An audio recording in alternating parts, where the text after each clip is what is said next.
ಶಿವಮೊಗ್ಗ ಜಿಲ್ಲೆಗೆ Mangaluru institute of ಆಂಕಾಲಜಿಯ ಒಂದು ವಿಶೇಷವಾದ ಆಸ್ಪತ್ರೆ ಬಂದಿರೋದು ತುಂಬ ಅವಶ್ಯಕತೆ ಇತ್ತು. ಈ ಭಾಗದಲ್ಲಿ ಯಾರಿಗೆ ಕ್ಯಾನ್ಸರ್ ಬಂದರೂ ಕೂಡ ತಕ್ಷಣ ಬೇರೆ ಬೇರೆ ತಾಲೂಕಿಗೆ ಬೇರೆ ಬೇರೆ ಜಿಲ್ಲೆಗಳಿಗೆ ಹೋಗಬೇಕಾಗಿತ್ತು. ಆದರೆ ಇವತ್ತು ಈ ಒಂದು ಆಸ್ಪತ್ರೆ ತೀರ್ಥಹಳ್ಳಿಯ ಭಾಗದಲ್ಲಿ ಸುರೇಶ್ ಡಾಕ್ಟ್ರು ಆರಂಭ ಮಾಡಿ ತುಂಬ ಸಂತೋಷ. ಅವ್ರ ಪೇಷೆಂಟ್ಗಳಿಗೆ ತುಂಬ ಅನುಕೂಲ ಆಗೋ ರೀತಿಯಲ್ಲಿ ಕೆಲಸ ಮಾಡ್ತಿದ್ದಾರೆ ಅಂತ ಕೇಳಿದ್ದೀನಿ ನಾನು.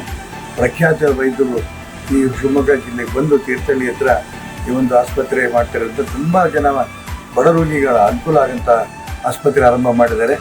ಅವ್ರ ಪ್ರಯತ್ನ ಯಶಸ್ವಿಯಾಗಲಿ, ಎಲ್ಲ ರೋಗಿಗಳಿಗೂ ಕೂಡ ಇದರಿಂದ ಸದುಪಯೋಗ ಆಗಲಿ ಅಂತೇಳಿ ಈ ಸಂದರ್ಭದಲ್ಲಿ ಹೇಳೋದಕ್ಕೆ ಇಷ್ಟಪಡ್ತೀನಿ. ಇವತ್ತು ನಮ್ಮೊಂದಿಗೆ ಶ್ರೀ ಈಶ್ವರಪ್ಪನವರಿದ್ದಾರೆ, ಮಾಜಿ ಕರ್ನಾಟಕದ ಉಪಮುಖ್ಯಮಂತ್ರಿಗಳು ಮತ್ತು ಶಿವಮೊಗ್ಗದ ಶಾಸಕರು. ನಾವು ಅವರಿಗೆ ಭೇಟಿ ಮಾಡಿದ್ದೇವೆ 3-4 ಸರ್ತಿ. ಅವರಿಗೆ ಎಲ್ಲ ಜನರ ಬಗ್ಗೆ ಕಾಳಜಿ ಇದೆ. Last man on the queue. ಯಾವಾಗಲೂ ಲಾಸ್ಟ್ ಪರ್ಸನ್ಗೆ ಯಾವುದೋ ಒಂದು ಟ್ರೀಟ್ಮೆಂಟ್ ಅಥವಾ ಯಾವುದೋ ಒಂದು ಸವಲತ್ತಿಂದ ಮಿಸ್ ಆಗ್ಬಾರ್ದು ಅಂತೇಳಿ ಅವರ ತುಂಬ ಕಾಳಜಿ. ಸೊ ಇದೊಂದು ನಮ್ಮ ಕೂಡ ಒಂದು ಎಲ್ಲರಿಗೆ ಈ ಕ್ಯಾನ್ಸರ್ ಚಿಕಿತ್ಸೆ ಲಭ್ಯವಾಗಬೇಕು ಅಂಥೇಳಿ ನಮ್ಮ ಕೂಡ ಉದ್ದೇಶ. ನಮ್ಮ ಹಾಸ್ಪಿಟ್ಲ್ ಈಗ ಮಂಗಳೂರಲ್ಲಿದೆ, ಮೇನ್ ಹಾಸ್ಪಿಟ್ಲ್. ಉಡುಪಿಯಲ್ಲಿ ಒಂದು ಸಣ್ಣ ಬ್ರ್ಯಾಂಚ್ ಇದೆ. ಈಗ ನಮಗೆ ಅಂದರೆ ಮಂಗಳೂರಲ್ಲಿ ನಾವು 45,000 ಕ್ಯಾನ್ಸರ್ ರೋಗಿಗಳನ್ನು 15 ವರ್ಷದಲ್ಲಿ ಚಿಕಿತ್ಸೆ ಮಾಡಿದ್ದೇವೆ. ಕರ್ನಾಟಕದಲ್ಲಿ ಇದ್ರಾದ ಮೇಲೆ ಇಡೀ ಕರ್ನಾಟಕದಲ್ಲಿ ಅತಿ ದೊಡ್ಡ ಕ್ಯಾನ್ಸರ್ ಹಾಸ್ಪಿಟಲ್ ಅಂದರೆ MI. ಸೊ ನಮಗೆ ಆದರೆ ನಾವು ಅದಕ್ಕೆ ತೀರ್ಥಹಳ್ಳಿ ರೂರಲ್ ಏರಿಯಾದಲ್ಲಿ ಎಲ್ಲರಿಗೂ ಒಳ್ಳೆಯ ಚಿಕಿತ್ಸೆ ಸಿಗಬೇಕು. ಅಂದರೆ ಡಿಸ್ಟೆನ್ಸ್ ಆ್ಯಂಡ್ ಫಿಯರ್, ಇದು ಎರಡು ಕ್ಯಾನ್ಸರ್ ಟ್ರೀಟ್ಮೆಂಟ್ ತಗೊಳ್ಳದೇ ಇರುವ ಕಾರಣ. ಒಂದು ಭಯ, ಇನ್ನೊಂದು ಡಿಸ್ಟೆನ್ಸ್. ನಾವು ಮಂಗಳೂರಿಗೆ ಹೋಗಬೇಕು, ನಮ್ಗೆ ಯಾರು ಪರಿಚಯ ಇಲ್ಲ, ತುಂಬ ಕಷ್ಟ ಆಗ್ತದೆ. ಸೊ ಡ್ರಾಪ್ ಔಟ್ ಅಂತ ಹೇಳ್ತೇನೆ. ಒಂದು ಇಂಜೆಕ್ಷನ್ ತಗೊಳ್ಳೋದು ಮತ್ತೆ ಬರೋದಿಲ್ಲ. ಯಾಕಂದರೆ ಬೆಂಗಳೂರು ದುಬೈಗೆ ಹೋಗ್ಬೇಕು, 300 ಕಿಲೋಮೀಟರ್ ಟ್ರಾವೆಲ್ ಮಾಡಬೇಕು, ಹುಷಾರಿರುವುದಿಲ್ಲ. ಸೊ ಇಲ್ಲೇ ಒಂದು ರೂರಲ್ ಕ್ಯಾನ್ಸರ್ ಹಾಸ್ಪಿಟಲ್ ಇದೆ. ಇದು ಕರ್ನಾಟಕದಲ್ಲಿ actually rural cancer hospital first rural cancer hospital ಇನ್ ಕರ್ನಾಟಕ. ಎಲ್ಲರೂ ಸಿಟಿಯಲ್ಲಿ ಹಾಕ್ತಾರೆ, ಯಾಕಂದರೆ ಫೈನಾನ್ಷಿಯಲಿ ವಯಬಲ್ ಆಗಬೇಕಾದ್ರೆ ನಾವು ಸಿಟಿಯಲ್ಲೇ ಹಾಕಬೇಕು. But we feel that service ಮಾಡಿದರೆ over a period of time ನಮಗೆ ಅದು ಸರಿಯಾಗ್ಬೋದು ಅಂತೇಳಿ ನಾವು ಎಣಿಸಿದ್ವಿ. ಸೊ ಈಗ ನಾವು 2 ವರ್ಷ ಆಯಿತು ಈ ಕ್ಯಾನ್ಸರ್ ಹಾಸ್ಪಿಟಲ್ ಸ್ಟಾರ್ಟ್ ಮಾಡಿ. ಈಗ 1 ವರ್ಷದಲ್ಲಿ ನಾವು ತುಂಬ ಈಗ ಲಾಸ್ಟ್ ಇಯರಲ್ಲಿ ಚಿಕಿತ್ಸೆ ಮಾಡ್ತಾ ಇದ್ದೇವೆ. ಇಲ್ಲಿ ಕ್ಯಾನ್ಸರ್ ಇನ್ಸಿಡೆನ್ಸ್ ಕೂಡ ತುಂಬ ಜಾಸ್ತಿ ಇದೆ.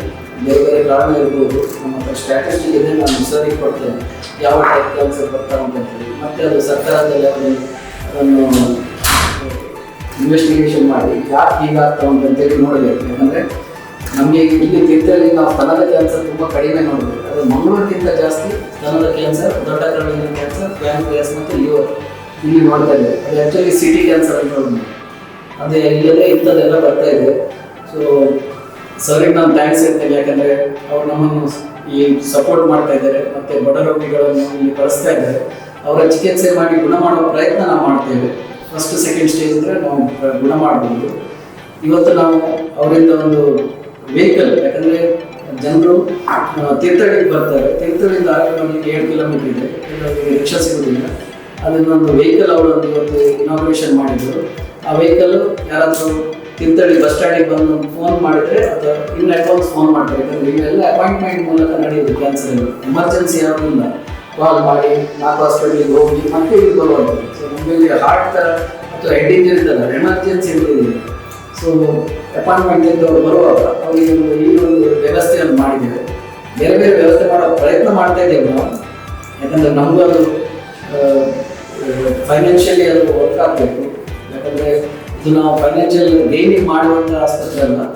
ಆದಷ್ಟು ನಾವು ಎಲ್ಲರಿಗೆ ಸಿಗಬೇಕು ಅಂತೇಳಿ ಮಾಡುವಂಥ. Thank you sir.